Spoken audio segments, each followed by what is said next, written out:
Good evening and welcome to another segment of the New Black Leadership Coalition program here live on CAN Television. You see that number down there, 312-738-1060. That's the number that you can call to get in this conversation with questions or with comments. My name is Gregory Sang, a member of the New Black Leadership, and today we're planning on being joined by, I call him the guru of the block clubs, the cat that this brother Syron Smith is absolutely a brilliant brother, and he's not late. He just went to the wrong address, the old cable station, busting him out. But anyway, he would have been here on time, but it's just me and you for right now. And I am glad, I'm honored, I'm blessed to be back on this air, these precious airwaves that I really don't take light. But it's really a joy to talk to the citizens here in Chicago and around the nation, since this is a global show right here and you can see it anywhere. So I am absolutely happy today. But you know, sad at the same time. We've lost another comrade, Brother Kwesi Ronald Harris, great soldier in the fight for the upliftment and the betterment and the progress and everything that would make a difference in the lives of young black males, the work that he was doing over at Chicago State. So I just felt like anyone with any type of respect and sense that he would be here. So I'm not really sure. I'm getting a message out there, but I can't read it. So can you hear me? Okay.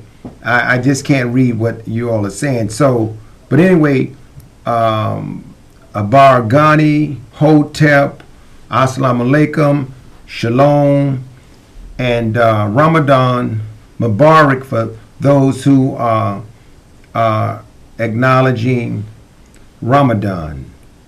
So I think, you know, with just this short time that me and you have here, really wanted to talk about, and you know, until our brother makes it here in the studio, I want to talk about, are we, with a number of shows on different media outlets, etc., is any of those talk shows and conversations, and many of them are good and some of them are not so good.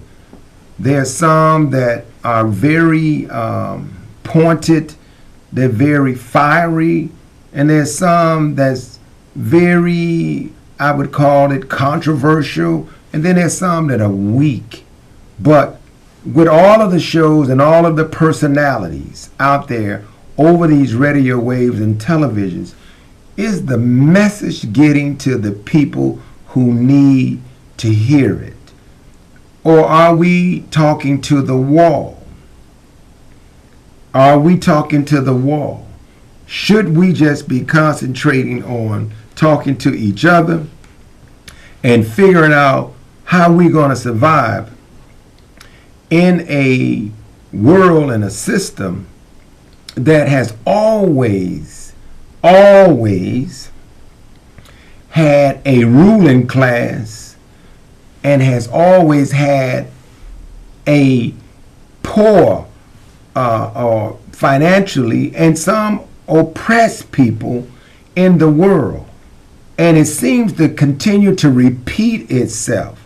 And as we look at the conditions here in Chicago, around the country, and around the globe, we see injustice, we see disparities, we see racism, we see unemployment, we see an abundance of young black males populating the penal system. We see all of these negative things happening to us, and are we making any progress to fix them? Are we again speaking to the wall? Or I'm going to ask this question. Are you waiting on God to fix it? Are you waiting on God? And there's many people I've heard them say this. You waiting on a mystery God. If you waiting on God to fix what we are doing today, then you waiting on a mystery God, because these are things that we could fix right here and right now until we get to the larger problems. Or do we have to go right at this larger problem to deal with the smaller wins? Can we go and get some victories right now in the community? You know, when you hear people addressing the crime in the community, and I applaud many of you all that have various different demonstrations and the marches. And believe me, I'm not opposed to any individual or organizations doing what you do, but I am a bit bothered that we don't unify on one united front. And that's where the real challenge comes. Who has the program? Who has those scientific strategies? And that's why, when I listen to the founder of the New Black Leadership, not because he's my friend, but because the brother is so succinct in his fiery ministry. I mean, Michael don't take any prisoners, but at the same time, he's always articulating what you gotta confront with a huge issue mentally, psychologically, and spiritually. I'm gonna take this caller. Good evening, caller. State your name and where you calling from. Good evening. My name is Theodore. I'm calling from Chicago, south side of Chicago. And I just want to put this on the burner, brother. All those issues that you just expressed that are troubling our community, none of them will go away until we decide to deal with gang activity. And if you take gang activity out of our lifestyle, out of our culture, we deal with all of those tomorrow. Okay. All right. Thank you. And I want to address that. If you take away gang activity, are the callers still on there?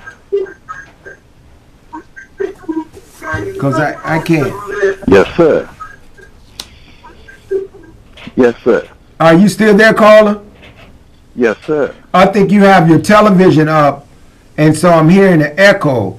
You have to turn your television down. But I did hear your point. So you made your point. Sure. Did you have something else to add to the gang piece? Because you said we have to address the gang piece. Well, that is the piece, brother. That is the issue.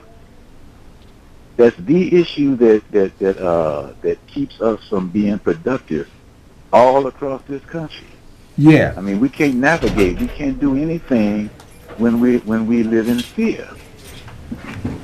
Okay. You see what I'm saying? And it wanes. It negates all of the teaching and all of the positive things that we do. Okay. Is negated. And if you take that issue away from our lifestyle today, we deal with all those other issues beginning tomorrow morning. Okay. Well, thank you, brother. Thank you so much. You're very welcome. You're very welcome. Yeah. Thank you. Now, one of the things. Thank you, brother. Thank you.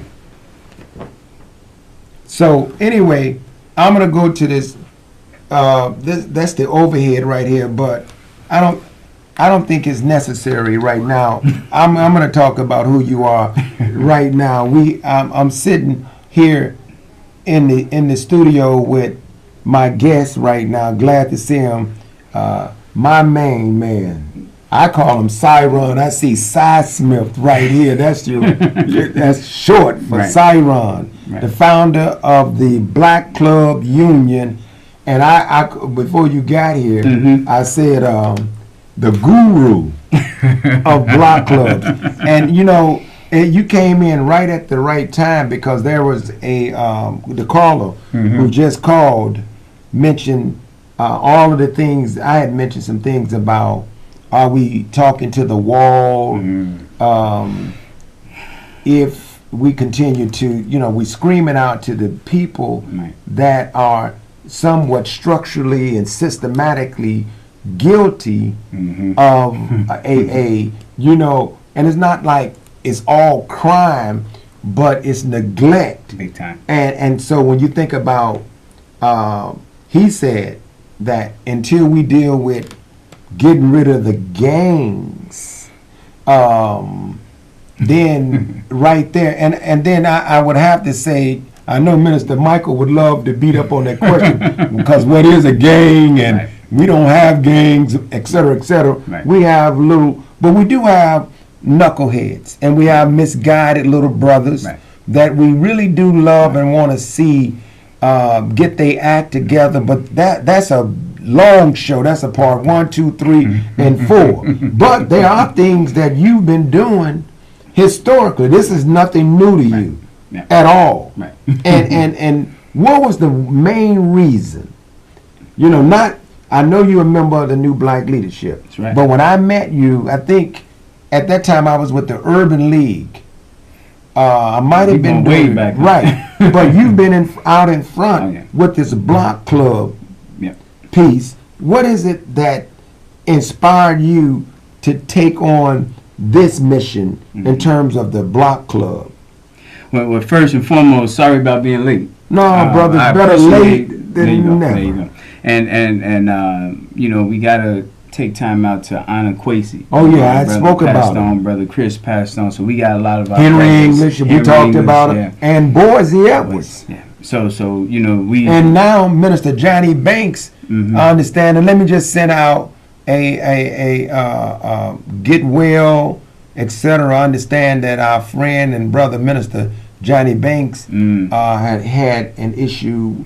It was told that he had, and I mean, just some health challenges. Issues. And I'll just say that. But I think he's doing all right, and we pray and hope that he have a speedy recovery. But go ahead. And same with the Rosa Parks of Inglewood, Mother Jean. She's got some health challenges too. So the bottom line, we have to transfer this knowledge while we're here with our younger people. They must know what Kwesi and everyone else has done, what they've seen, what they experienced, so that doesn't get lost. But yeah, I've been at this November 20th, 1994. So it's the birthday coming up again, November 20th. I'm not even that old, brother. Get out of here. I see you out there doing it way big, so I look up to you in that regard. But the bottom line is this, man. I grew up in Cabrini Green, where it was shooting and killing every day. This in the 80s. And so I just asked God to let me grow up and do something about it. So it's been something I've been working on since I was 6 years old. That's when I first saw this killing, and I asked my mom why was blacks killing each other. I heard about the Ku Klux Klan, but I'm seeing black on black. I ain't seen no white sheets in 1986. So it's been something that's been deep in my spirit about going out there connecting. I joined the Navy, had a chance to travel around the world. Being in Africa, that was the transformation for me. Like, I know we can do better. I know, we come from greatness, so let's get out here and do it. Wow. And so in Cabrini Green, growing up there at 6 years old, you inspired to start this organization, or you go into the Navy, you come home, and you see the condition, you see the crime, and you decide to form a block club, or what? No. So what it was, I wasn't comfortable with the answer, because I wanted to know. I keep hearing about what white people doing to us, but I'm only seeing, my father on the GD side, my uncle on the Stone side. That's what I'm seeing. I ain't seen no white sheets. And so it was the fact that I had a chance to travel, be on the ship with mostly white people, and see that they weren't all, because in the heyday, I consider all white people the enemy. But after serving and seeing that there are some people who are clueless about what their ancestors did, so I took a different approach. But when I was on the ship, I had a chance to work directly for the captain. And only 2 people worked directly for the head man on the ship. And that allowed me, because really it's not work. One is his cook. The other one serves him the food. I served the food. Another black guy was his cook. So lucky y'all were nice. I know, right? No, but here's the thing, Greg. The good thing, Greg, I didn't have to do much work. Because when he's working, I'm waiting to take care of him. So I had a chance to study every role on the ship. So I thought that was divine that I had 6 months where I didn't have to do work other than take care of the captain, to analyze every position, analyze what everyone was doing while other people had to work. I'm analyzing. And that's when I put this vision together, how to strategically, like the military, get organized for our people. So yeah, so it was something that bothered me at 6 years old, joined the military in the 90s when the murder rate was crazy here in Chicago. And that allowed me to put this block by block plan together. Now, that's a question that I really want to dig into. I don't know if we could get the answers right now, but you said the murder rate back in 1992 was the highest ever for Chicago. And now we in 2016.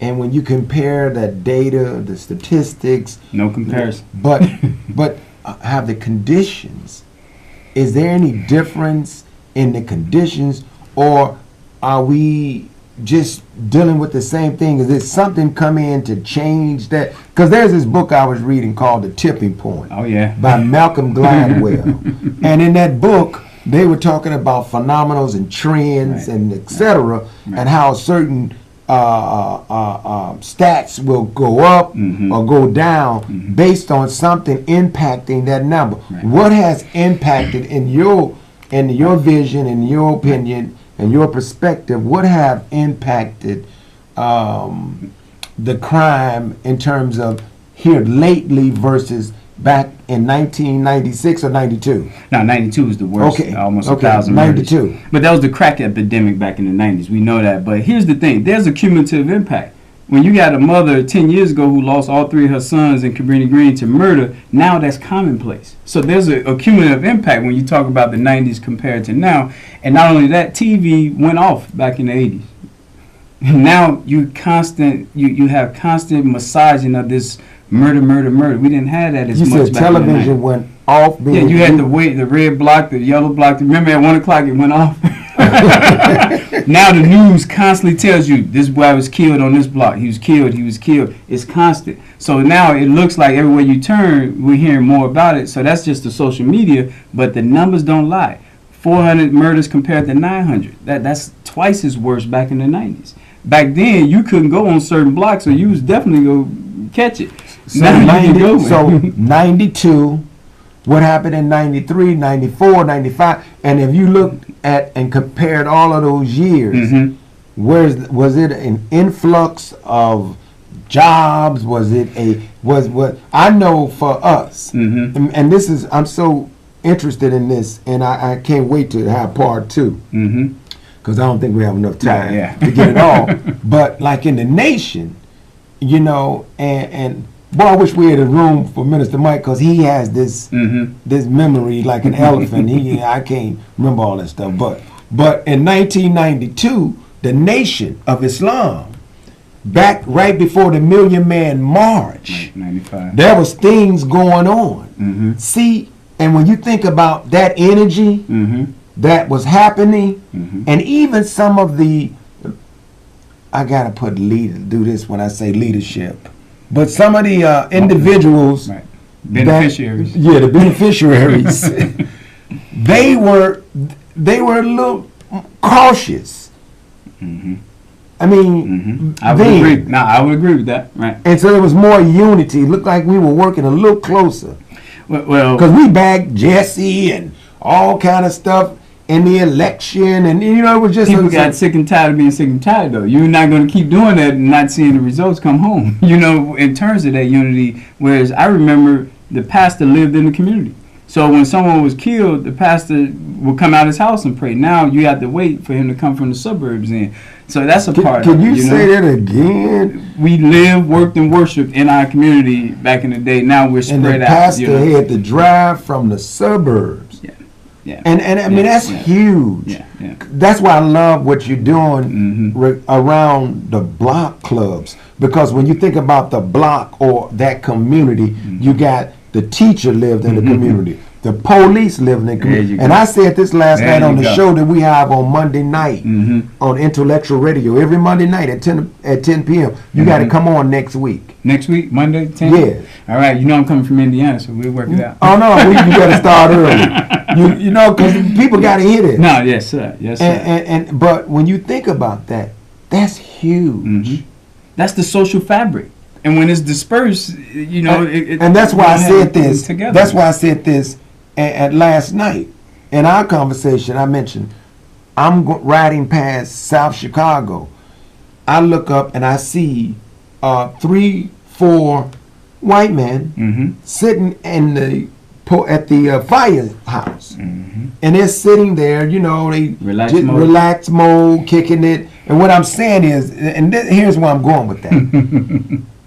It'd be nice if they could just walk down the street home, and everybody say, "Hey, Bill, good job. How you doing? You want some more?" That's community. That's community. But they not. They work there, get a check, and they drive out. Yeah. Extraction. That's what it is from military. They extract and they do their time and leave. But going back to your point though, we had high rises in Chicago, so the murder was contained. When they tore down the high rises, it went horizontal. So murder was vertical in the 90s. Now it's horizontal, and I think that's the biggest difference. It's been spread out, and our people in Chatham always, you know, I hear about them talk about these Section 8 people, these project people, but it says something about us on the block if we weren't ready to receive them. We knew it was coming. What do we do to prepare them so that they'll know? And look at Hyde Park, they got a project board right there on 53rd Street. I'm a project boy that ride the elevators with them every day from the Robert Taylor and was with those folks on Saturday behind Diet High School. Meaning that, you know, when you hear that, but we had upbringing. And we had values, and as they call some homes dysfunctional and all that crap. Right. But what would be one of the things as a member of the New Black Leadership that you bring to the table as part of this coalition? Well, I think the first thing, people must understand the benefit of the New Black Leadership. To have different organizational leaders sitting at the table is to me the #1 asset. Because everyone is doing their own thing, who brings them all together? So like the city is divided in 50 wards, but that Wednesday city council meeting bring everyone together. So you need something that brings Black Chicago together. So that's what the New Black Leadership does. Maybe somebody had the respect of other leaders who are leading their organizations and was still able to sit down at the table. My role with anything, is block by block. So whatever we have, how do we get it to the people on the block? So that's what we do. See, the time is gone. Again, so we got to do part 1 and 2. Part 2, maybe 3. Got to come on, you know, Intellectual Radio. I want to thank CAN Television again for this opportunity that they offer our community. And folks, as you see behind me, you know, our emblem, the New Black Leadership. And don't be disdained, and don't be afraid, and don't be, you know, all shook when you see the word new, because it's time to move out the old. Anyway, thank you all for watching, and I hope you got something out of it. Glad to see you, my brother. Yes, sir. Anytime, as always. Anytime. Yes, sir. Can't wait to see you again. 10 o'clock. Peace and love. New Black Leadership.